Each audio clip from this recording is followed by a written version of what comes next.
Wait a minute. You shoot a Whisker Biscuit, bro?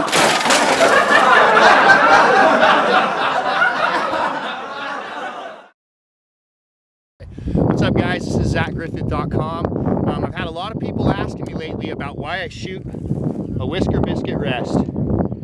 But since you asked, I'm going to tell you why I shoot one. First thing with a Whisker Biscuit is, anyone that hunts backcountry or run and gun spot and stock will appreciate the fact that that rest does not shake your arrow when you're running or jumping or anything. The knock's still tight, it's still snug, and I don't have to worry about it slipping through. I've had guys ask me about this wearing out. You can see you can buy different diameters for micro shafts so that it fits in there nice and snug. There's very little friction when the arrow passes through. I've chronoed it myself. I lose 2 feet per second shooting a Whisker Biscuit. 2 feet per second to be able to do what I just did with an arrow knock is a no-brainer to me. It's very much worth it. The other thing is, they've talked about accuracy. I'm not that good of a shooter, as you guys probably already know, but I personally, shooting a QAD rest at 60, 80 yards, cannot tell a difference.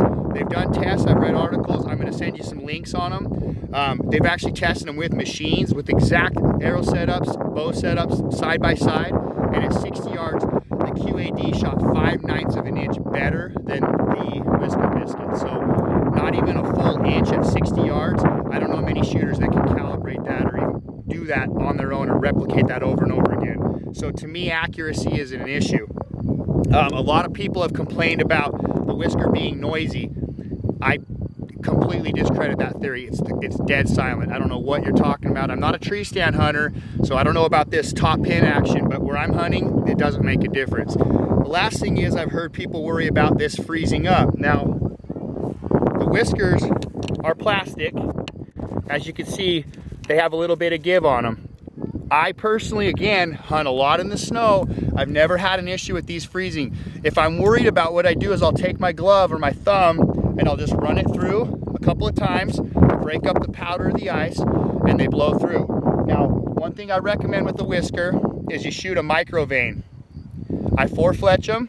They're non-helical, very small veins, very low profile. There's very little drag. I do put an extra dab of glue on the tips of the veins just to make sure they don't come off, because there is a little bit of friction. But if you do that with no helical, straight fletched in a 4 vein like this, the drag's minimal. Like I said, 2 feet per second loss. So shoot whatever rest you want, but as for me, I don't like moving parts. I don't like variables. I like a fail-proof, very simple design. I've been using this rest for 5 years. You can actually tune it. It's got a lot of adjustments. Up, down, left, right. All my guys at our shop have had no problem tuning it. Like I said, do what you want to do, but for me, I'll stick with my Whisker. Hope that answers your question. Thanks. Yes, sir. Brandon Method in the building.